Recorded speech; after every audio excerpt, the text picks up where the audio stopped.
Hello, it's Scott Manley here with Interstellar Quest Episode 10, and this is going to be a pioneering mission. First of all, this is going to be the first mission which uses these new fancy 2.5 meter parts. Now, we've had them for a while, but we've only really had upper stage rockets, and this is really billed as an upper stage rocket. It's part of the KW rocketry pack. It has a thrust of 600 and a mass of 5, which means it's heavier than the Skipper, but slightly lower thrust. However, it has higher specific impulse. But yeah, this is going to be our test bed for the 2.5 meter technology, which has just been invented. It's just like the 1.25 meter technology, but it is bigger, and we all know that bigger means better. But regardless, this is the technology we're using. We are heading into space with it. It is going to carry a space probe where no space probe has gone before. And it is going to also serve as a communication for other technologies, which will be needed as we extend our Kerbal space empire beyond the bounds of our little solar system, our little, Kerbal moon Minmus system. We have to go to Minmus, but we haven't actually scheduled a mission for that yet. I probably should. I mean, I was saying it would be really nice to have this as a kind of technology mechanic as well, that, when you launch spacecraft with parts for the first time, there's a much higher chance of failure. So, you really need to do unmanned launches and things like that. But this is my unmanned launch. Now, this also is using a little bit of a fairing here, again, for aerodynamic purposes. Frankly, this series really has turned into a series trying to make realistic-looking rockets. Now we have fairing technology to help us. I think that it's a wise decision to try and restrict myself to those things that look really, really realistic. Now, a lot of people are saying to use procedural fairings. However, I don't think I should be using the procedural fairings because, as far as I can tell, there's no restrictions to the size on it, and it's kind of a nice mechanic. Or it's a kind of a bit of a fun challenge to try and fit my spacecraft into the fairings that I've actually unlocked. It's another restriction, I guess. Reusable space program was fun because there was restrictions on having to get into space. This one is more fun because we're trying to actually make things that look realistic and fly realistically. And so yeah, we're getting ready for our apoapse burn, except we're not going to make an apoapse burn.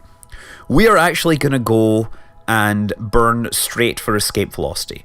Not quite all the way to escape velocity, but this upper stage is intended to take us out to the very edge of the Kerbal sphere of influence, while remaining in a bound orbit around Kerbal with a periapse inside the atmosphere. Then we will detach the upper stage, and it will burn its engine and carry itself off into the deep dark unknown, or something like that. It will be our first interplanetary probe.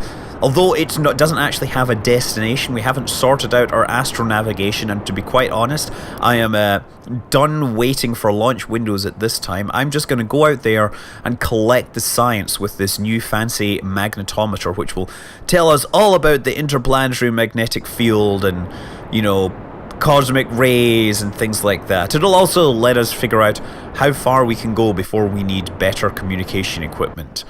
But there we go, on our way at last. Anyway, yeah, this mission is something like Pioneer 5, which was the first spacecraft that actually made it to interstellar space that was supposed to go there.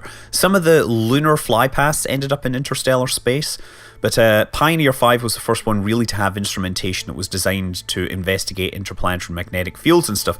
And I was reading that it had a communication data rates of between 1 and 64 bits per second. Can you imagine a 1 bit per second communication? That would be awful. Anyway, so you can see as the planet rotates, we come in and out of exposure to the antenna system at Kerbal Space Center, but now we lose contact completely. There it is there, and it goes away, and eventually it doesn't come back because we get too far from Kerbal. So what we have to do now is upgrade the antenna system at Kerbal Space Center. So for this purpose, I'm going to use a little mobile antenna car. That would, of course, be a nice mechanic to include in the final game, to include building satellite tracking dishes rather than building cars with satellite dishes on board.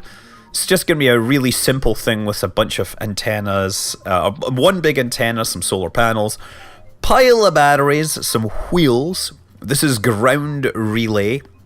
It has a little bipole or whatever antenna on there. We'll stick the radiator on the back, their bipole on the front, and now we get to drive over. We need to drive it off the runway so that it doesn't have any problems with aircraft. But truthfully, let's go all the way over to where its friends are. It's going to join the big antenna club. And I know it's going to get here and it's going to feel, overwhelmed by its big brothers that all look so much larger. But, in remote tech, this little vehicle is way more capable. It may be small, but it's able to beam its signal further than any of the other ones. We'll obviously upgrade this as we get better antenna. And we're in deep space at last. And we still do not have antenna. Hopefully we can get contact with the ground station. Thankfully you can tell it to change its communication. And we have a green light! Green light on our communications. We can now start collecting science. Science. Don't we love it all? The sun's magnetic field completely dominates behavior of charged particles in the solar system. I discover some change and quickly put it in my pocket. Yes, pockets. Standard issue for satellites. Okay, so unlocking tech tree, which I occasionally show, just so you can get an idea of what's going on. I've also decided as a restriction that I'm going to unlock each layer in question. And what you're seeing here is because I switched over, or because they changed the way that the parts were encoded for TAC life support, you have to manually click on these items to make sure you unlock them. They'll appear in the hangar, but they'll be grayed out until you actually go in here and click on them. I suspect there's going to be some mechanic where you actually have to pay for unlocking the items in question after getting the research. Anyway, I'm looking around here. So what I'm going to do is make sure I unlock each layer in sequence. I can't go on to the next layer until I've unlocked everything, because that makes the game more interesting. Anyway, ultimately I unlock supersonic flight, high altitude flight, ion propulsion, and large electrics. And now the fruits of the latest Kerbal research is the Kerbal Explorer, Explorer 1 aircraft. This, ladies and gentlemen, is a nuclear-powered aircraft. It uses a thermal turbojet, which is a scary piece of technology whereby air is passed over a heat exchanger, which is taking heat from a nuclear core. Actually, they have tried versions which use a heat exchanger and some which just pass air over a nuclear reactor, basically. They do not generate particularly good thrust-to-weight ratio, but they have the advantage of being able to operate for months and months on end. And that's the idea behind this. It should require no refueling, it should be able to fly long distances, and it should be able to carry our experimental packages all over this green world and irradiate it so that it becomes glowing green or something like that. But yeah, the nuclear turbojet is actually a legitimate idea which was studied in the 50s. Actually, they started looking at it in the 1940s after World War II. The US, they wanted to have a bomber which could, more or less fly forever. And they had this idea of like the strategic bombers that would just fly around with crews for like a month at a time, and then if there was a nuclear war, they would be poised to strike their target. Kind of like the way nuclear submarines are designed to operate these days. They wouldn't need to refuel or anything. They would just have a crew that would live there essentially for many moons or a long time. And so they spent a lot of time developing it, trying to take a nuclear reactor and miniaturize it so they could fly it in the air. And the big problem, of course, with flying a nuclear reactor in the sky is shielding. So nuclear reactors are quite heavy to start with, and in fact this model it is very heavy. That nuclear reactor adds quite a lot of mass, hence the ginormous wings that we give it. Lots of wings means at least somewhat reasonable stall speed on this. It'll actually land quite happily at 50 meters per second, which is still quite fast but acceptable, and it means that we'll be able to land it in practically any location. So yeah, the US started investigating the nuclear bomber, essentially, nuclear jet engine back in the 40s. they flew aircraft with nuclear shielding, and one of the funny things was, while they were testing this in the air, they would actually have some other transport planes flying nearby with a squad of Marines. If the plane was to crash, they would essentially parachute out immediately and secure the area to make sure that, like, you know, no people randomly wandered into a nuclear contaminated area, or, for that matter, no spies walked in and figured out that they were building a nuclear powered aircraft. But then again, that knowledge was it was shared around the world quite rapidly, apparently, and the Soviets tried their own version. Although I understand the Soviet version never had nearly so much shielding, and the crews, several of the crew members of that particular thing are apparently no longer with us. But yeah, it was the Convair X6. Now, as far as I understand it, it was just flying to test whether the reactor would fly. They didn't actually have a nuclear jet. The problem being that it's very hard to generate sufficient thrust from a nuclear turbojet.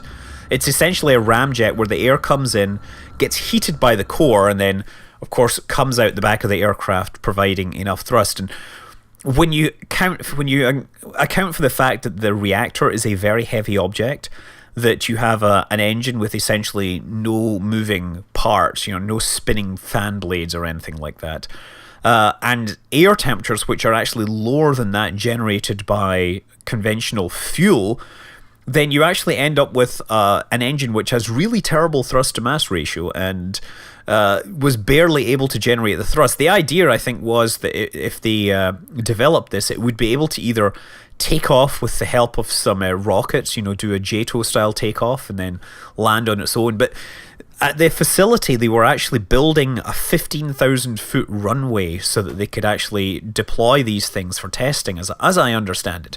It never got built. The project ultimately got cancelled for lots of reasons. Oh, who am I kidding by saying whoa? This is all post-commentary by this point. Lambert Kerman is in the deserts, and he's going to do some investigation here. We have this large omnidirectional antenna now. It's able to do more information. If you're wondering what that yellow thing is on the back of the cockpit, you'll get to see what that is later. It is a fascinating mod, a nice thing to have, and especially if you're flying aircraft. It appears there's all sorts of awesome things. The heat is rising from the desert. The nuclear reactor is working. So you see a turbojet on one side and a nuclear power plant, or an electricity generator on the other side, and then a radiator basically there. So that's what we need to actually build the fuselage of this aircraft. It's quite heavy, I believe. I've mentioned that it is very heavy. But let's plant a flag here. Desert stop. Oh, I thought they said dessert. Yes, because that's what Kerbals like, dessert, you know, and snacks. That might explain their portly shape. I wish I brought pants. Lots of sands and rock. Anyway. Time to get back into the air. We want to see if we can actually, this thing can actually take off. We've demonstrated it can land. Lifting off back into the air. This is going to be a first one. It generates something like 20 kilonewtons, right? That's like 1/10 of the thrust of your typical jet engine at full power.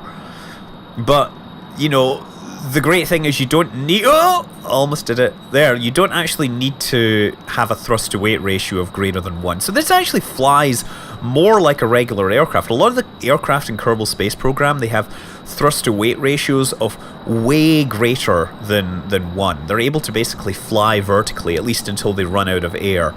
These ones, you actually have to use the runway because they can't move nearly quickly enough. It's a case of gently moving this thing and then taking it. We're going to head eastwards and we're going to look for some more landmarks to investigate. No doubt the desert holds many secrets over its many years of being a desert or something like that. The desert temple, apparently, I did go looking. Can't find the desert temple anymore. I believe it may be under the scenery or something like that, or maybe it's moved. So we move on to this super secret airbase. What is this super secret airbase? Lambert Kerman is confused. This is not on any of the charts. But I see a signal here.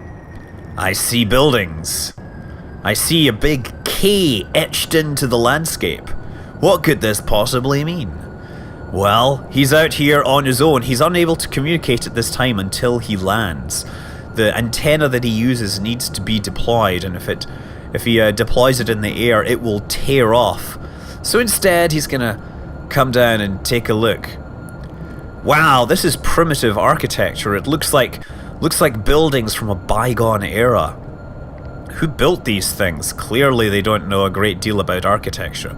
The pressure is greater and lower, and less resilient samples and things like that. Collected all sorts of fascinating scientific data, and we're flying towards a mountainside. I should probably turn around before we try landing on a mountainside. What do you think?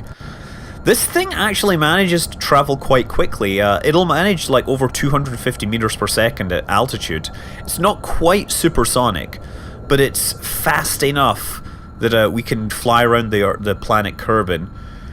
Let's see if we can bring it in for a landing. I think I need air brakes on this. This thing really could use some air brakes. Now, the K-shaped depression is much less pronounced than compared to what it used to be. It used to be really steep sides. Here it's much more light, I guess. Much easier to land at. I think I would run out of runway or whatever and crash into the side if I'd tried this under the old one. Well, bouncing a little. Oh no, we're going into the trees! Don't hit the trees. Not that it matters, but it looks bad if we pass through trees. I really want ground scatter I can crash into, just, you know, for fun. Oh, and we don't clip the tree. What beautiful, huh? And we're starting to slow down. Oh, keep it straight. Excellent, we've landed. And we only have like 2 kilometers to walk to go and investigate it. But curiosity compels us. We have a mystery here. What is this place? Does anybody know? It answers to the call sign of Kerbal Space Center, but it appears to be deserted. Landberg goes over to take a look. He is wondering, why wasn't he told about it? Why isn't this on any of the charts? Who lives here? Who built it? Do they have dessert? Do they have snacks? Oh, they have a launch pad. But it has a launch pad with a tower on it. Who put that there? That would be a ridiculous thing to have. You would just crash into rockets all the time. It would be a hazard to the things you are launching from it. The surface is charred and coated with burnt rocket propellant. Aha, so this really was a launch pad. There are also trace amounts of a conspicuous green substance. Oh, no. Finally, time to stretch your legs. Hopefully we don't get caught and stretched on the rack, because that would be another, you know, non-metaphorical stretching legs kind of thing. Okay, what do we say? Another launch pad, launch site? But it's not on any of the charts. Ooh, spooky. Also, I do believe that those tanks over there seem to be floating. It's a nice big tall launch tower. How interesting. There is also a communication station here with a front door, but a security system which is beyond me. Apparently, it's designed for people that can walk up big steps. And what do we have here? Another monolith. Ooh. There appears there is a monolith at this website. This launch site. What is a website? Well, I think he comes back to the aircraft. We need to get out of here and continue our mission. No doubt the people back at Kerbal Space Center will tell him all sorts of interesting things with the analysis he has performed. It is not his questions. It is not his place to ask. It is his place to do. To follow the orders, carry out them as desired, and get out of here eventually when the brakes let up. Come on. This is another one. We're going to try and get out of here without hitting these trees, because, you know, trees and aircraft don't have the greatest history. Why am I heading straight towards a tree? Need to turn a little. Just a little. Just keep it turning. Oh, got it. Over, up, higher. Yes. Beautiful. We have escaped. And they probably didn't even see that we were here. Yes, we head off for another jaunt around the world. But then something happens. Oh my god, the reactor's gone! The engine's gone! What's going on? We've lost flats. We're losing control. That blast came out of nowhere. What is it? Help! Help! Mayday! Abandoned ship! Eject! Oh yes, Landberg Kermit in his experimental aircraft has been taken down by a mysterious force near a mysterious space center. What can all this mean? Find out in future episodes. I'm Scott Manley. Fly safe.